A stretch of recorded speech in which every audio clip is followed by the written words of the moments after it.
Pixie, come here. Hi guys, and welcome back to my channel. Today I'm going to be talking about the most common cause of jump rope injury and how you can prevent it.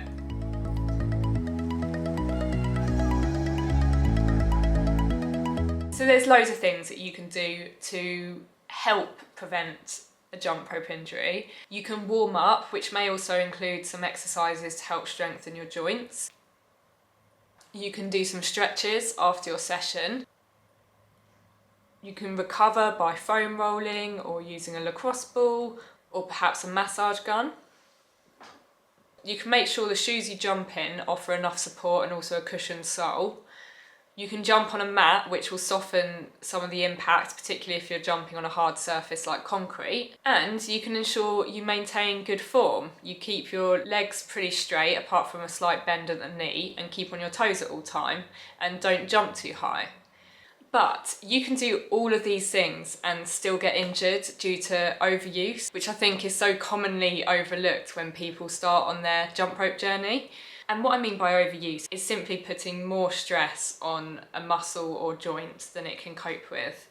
I can't tell you the amount of DMs I get from people saying they've just started jumping and their knees really hurt, and then when they tell me how long they've been jumping for and what they've been trying to do in their first couple of sessions, it's quite clear that the reason it's happened is because of overuse. When I started, after my first day, I could feel a twinge in my knee and I just ignored it and carried on. And then next thing, like a couple of days later, I ended up having to completely rest for 2 weeks because I had severe patellar tendonitis, which is also known as jumper's knee. Which, to be honest, if you've had knee pain from jumping, it's probably patellar tendonitis, and you should give that a Google to understand a bit about it. But there's lots of things that can be caused by overuse. Shin splints is a big one. Shin splints are very common with beginners just because they're not used to the movement and it's a bit of a shock to them. And same with calf pain, your calf muscles. Your calf muscles aren't used to working this hard, so they're going to be shocked and they're going to feel tired because of it. It's a really difficult one because you don't actually know the tolerance level of your calf muscles, of your shins, of your knees, of your ankles, of any of these things until you start jumping. And actually, you won't even know if you've overdone it until perhaps like a few hours after your session. So a lot of people say, oh, I'm careful and I listen to my body and I make sure I stop if I've gone too far, but you actually won't know.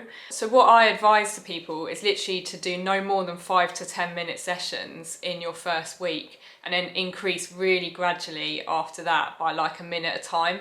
And you know, you have to really see how you're feeling after each session to gauge it. And also make sure you're taking rests. I mean, some people do this daily and it works for them and that's fine. But I do think as a beginner, when your form isn't quite right yet, it is important to make sure you take a couple of rest days at that point. Quite a common mistake as well is to think, well, I'm fit already, I run 10 miles a day or something like that, so this will be fine.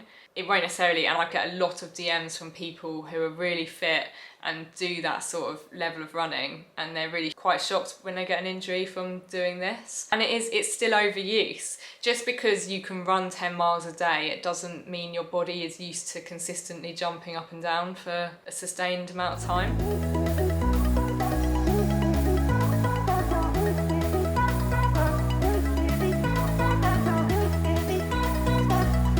I think it's so common with jump rope because you want to come out of your first session having improved loads. You're determined to be able to do a few jumps in a row consecutively. So you keep on trying and trying, and without realising, the time just flies by and you've been out there for half an hour pretty much jumping up and down constantly.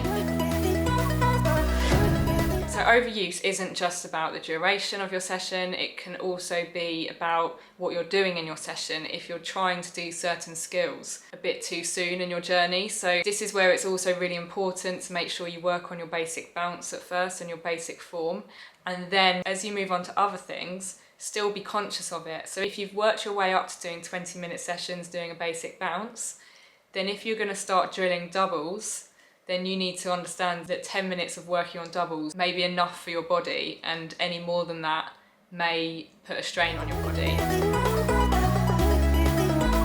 What's worth knowing is there's loads of ways you can practice and certain skills that you can practice without actually jumping. So what I'm going to do is I'm going to share those to finish this video, because then if you're being sensible and doing your 5 minutes jumping but just want to keep learning some more, they'll be good for you. And also, if you have unfortunately sustained an injury, you can give these a go whilst you're resting your legs.